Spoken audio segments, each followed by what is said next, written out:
Good morning, everyone. My name is MightyStream. I am brought to you by Hope Through Navigation, and this is our H.O.O.D Recovery Services. I'm going to do the Just for Today NA meditation with you, dated for June the 13th. Let's go ahead and get into the reading. Let me pull that up. June 13th, a full life. The program works a miracle in our lives. We become free to live. Basic text, page 11. Most of us, if we've been in recovery for any length of time at all, have heard some member complaining in a meeting about being terribly overworked, too busy for meetings or sponsorship or other activities. In fact, we may have been the complaining member. The day seems so full. Job, family, and friends, meetings, activities, sponsorship, step work. There just aren't enough hours in the day, the member complains, to get everything done and meet everyone's demands on my time.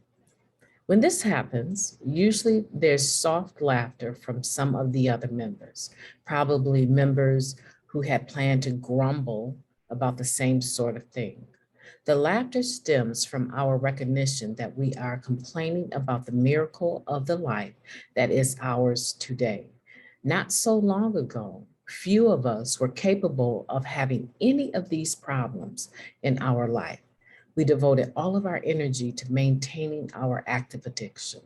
Today, we have full lives, complete with all the feelings and problems that go along with living in reality. Just for today, I will remember that my life is a miracle. Instead of resenting how busy I am, I will be thankful my life is so full. Yeah, I agree with that. I believe that this reading is impactful, it's relevant, because we do have busy lives. And after you get clean and you start living your life, and well, let's see, after you get your picture ID and you find where your social security, you get a social security card replaced, maybe you need to get another driver's license, maybe you need to pay some tickets so that you can get a driver's license, maybe you need to get some felonies expunged. After you get those things taken care of, now you're at ground zero. So when we come into recovery, there's tons of things that need to be taken care of just to bring us current, to put us in a position where we can actually now go out and do or try to do the same things that a lot of other people do. I think even though last to be lost is the stigma of being an addict. Once an addict, always an addict. Even though that is true, I do think that somehow we rise above what other people's expectations are for us once we get the groundwork taken care of, right? And then once that happens, we start interviewing, maybe we start going back to school, we might start working, we might move up the ranks. I knew one lady, maybe she had 90 days to 4 months clean, and she was promoted to assistant manager. So there's things that can happen once we get clean, beautiful things. But once we get those things, you have to remember that they require maintenance. A relationship, they tell us, well, take a year. You know, they suggest take a year before you get into a relationship, but they don't tell you what to do if you're already married to somebody, right? Relationships take work. They take partnership. They take communication, not just flipping off at the mouth because you're angry. They take communication, and they take active listening and being quiet at the right times and letting the other person speak. That takes time. Being a parent takes time. Most of us now, we're grandparents, right? So being a grandparent takes time. And these are things that we have to learn how to navigate well so that we don't burn out. It's very hard to sit back and listen to people complain about all their bougie problems, right? I mean, coming into work today, I probably passed 5 people already on the corner with their post, their cardboard notes asking you to bless them with something. And I'm thinking to myself, all of these people passing you are headed into work. The problem is that you probably cannot work because of drugs. I mean, that's an assumption, right? You probably could actually keep a job and work and make your own money, but because you're using, this standing on the corner is your way of getting enough to do what you need to do that day. It'd be so much easier to just surrender to the disease of addiction and get clean and start becoming a productive member of society.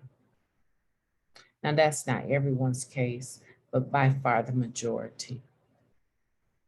And so being productive and getting out here and working, taking care of our families, grocery shopping. Oh my goodness, there's been so many newcomers that I've assisted with just budgeting and taking them grocery shopping so that they can get the food that they need to eat and stop running to fast food places, right?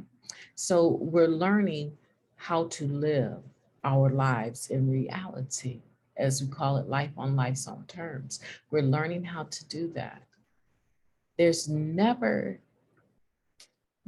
the reason, I believe, to just completely be in a complaining mood about all of the blessings that have come into your life as a result of your recovery. Do I complain? Absolutely. And I bet you do too. But I try to check myself.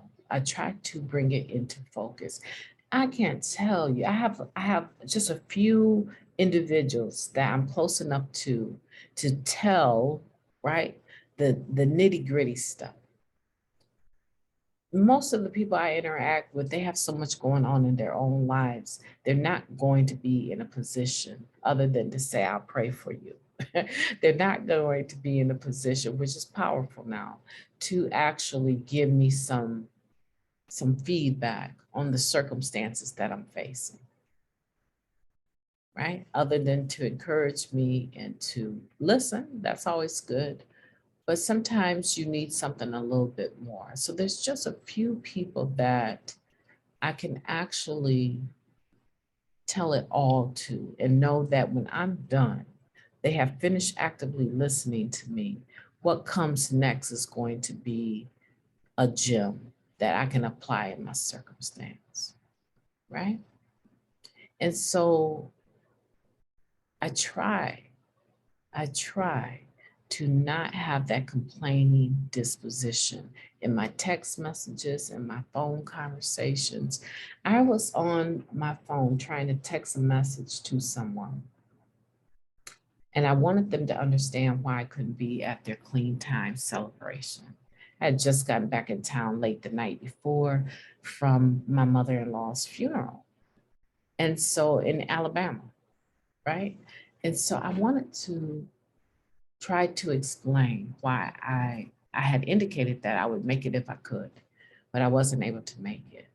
And I had to delete that message about 4 or 5 times because everything that I was about to write, all of it was true, all of it was justifiable, but just reading it over and over just depressed me. I went over that message over and over and over, and I was like, you know what? This person doesn't even stay in touch with me. Like, they just pop up out of nowhere inviting me. They're not staying in touch with me on a even monthly basis, right? And I hope that we can improve that, right? But this is not a person that is a part of my daily life, in general life, in recovery. Why am I trying to explain all of this information? I gave myself the waiver by saying that I will try to make it if I can. And when I couldn't, I reached out and I said that I'm sorry I wasn't able to be there. That's enough. And I deleted the message. And I was like, when I deleted it and just gave up trying to word everything properly, I felt so much better. I want for you today to look at your blessings. Look at the blessings that you have in your life that have come as a direct result of your coming into recovery. Today, I want you to focus on those positive things, right? Maybe you've gotten a degree. Dust that degree off or pull it out of its package, put it in a nice frame, and put that degree up on your wall. I wouldn't care if it was a GED. I wouldn't care if it was an associate's. It took something for you to be able to accomplish that.